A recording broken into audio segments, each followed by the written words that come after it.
बच्चों, पिछले वीडियो में अनुवाद की प्रक्रिया को समझाने के क्रम में मैंने इसके 2 चरणों की व्याख्या की थी। पहला था पाठ पठन और दूसरा था पाठ विश्लेषण।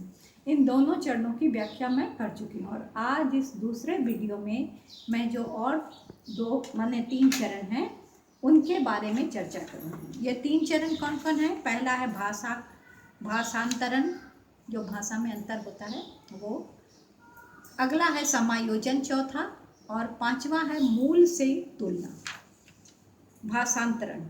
इस तीसरे चरण में दूसरे चरण के पाठ विश्लेषण के आधार पर विभक्त स्रोत भाषा की इकाइयों का लक्ष्य भाषा की इकाइयों में अंतरण करते हैं। जो पाठ हमने मूल पढ़ा उसको हम किस में करते हैं? चेंज करते हैं, अंतर उसमें कर देते हैं। किससे? जिसमें हमको अनुवाद करना है।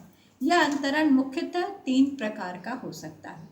पहला, किसी इकाई का समान इकाई में, जिसे शब्द शब्द, पदबंध पदबंध, उपवाक्य उपवाक्य, वाक्य वाक्य, वाक्यबंध वाक्यबंध अंतरण कह सकते हैं। यानी एक एक चीज का एक एक चीज में हम अंतर कर सकते हैं। दूसरा है बड़ी इकाई, छोटी इकाई जैसे उपवाक्य पदबंध, ये हुए। और तीसरा है छोटी इकाई बड़ी इकाई जैसे पदबंध उपवाक्य आदि। ये हो गया आपका तीसरा चरण। अब अगला चरण जो है हम लोग का वो है समायोजन। उसके बारे में मैं अब तुम लोग को बता रही हूँ। अंतरिम पाठ का लक्ष्य भाषा की दृष्टि से समायोजन करते हैं। इस समायोजन में हमारा ध्यान मुख्यतः 3 बातों पर जाता है। पहला, भाषा में सहज प्रवाह हो, माने जो बोल रहे हैं उसमें गतिशीलता बनी हो और सुनने वाले को वो माने आकर्षित भी करे। ऐसा नहीं कि हम ऐसा तोड़ तोड़ के अनुवाद कर दिए हैं कि उसमें धारा प्रवाहता खत्म हो गई है, सहज प्रवाह ही नहीं रह गया। दूसरा, स्रोत भाषा की उसमें छाया नहीं रहे, बिल्कुल वो उस भाषा में हो गया हो जिस भाषा में हमको उसका अनुवाद करना था। उदाहरण के लिए हम एक उदाहरण दे रहे हैं, जैसे I have taken my meals, माने ये तो अंग्रेजी में हुआ। अब इसका हिंदी अनुवाद हम कैसे करेंगे भाई? I have taken my meals, ऐसे सीधा सीधी तो हो गया कि मैंने अपना खाना लिया, लेकिन और इसका हिंदी अनुवाद हो जाएगा मैंने अपना खाना ले लिया है। मैं स्रोत भाषा की छाया है। हिंदी का ठीक वाक्य होगा मैंने खाना खा लिया है। तो अंतर समझ गए? सीधा उसका जो हमने किया उसका हुआ मैंने अपना खाना ले लिया है, ये स्रोत भाषा की छाया हुई। लेकिन वाक्य हिंदी में पूरी तरह अनुवादित हो तो हम क्या कहेंगे? मैंने खाना खा लिया। अब अंतर समझ गए? और इसका तीसरा है अर्थ स्पष्ट हो, जो हम बोल रहे हैं, जो हम कहना चाह रहे हैं वो बिल्कुल स्पष्ट हो।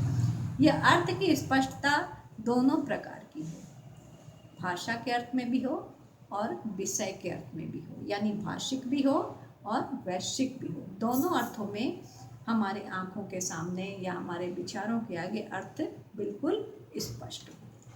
अब पांचवा जो चरण है वो है मूल से तुलना।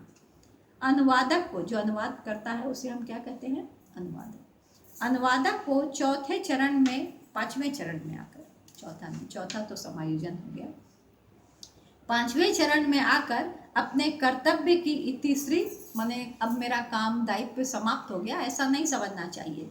उसे अंत में मूल से एक बार फिर से तुलना अवश्य कर लेनी चाहिए कि कहीं कोई गड़बड़ी तो नहीं रह गई, कहीं कोई शब्द ठीक से उसका जो उचित शब्द होना था वो नहीं आ पाया, ऐसा तो नहीं है।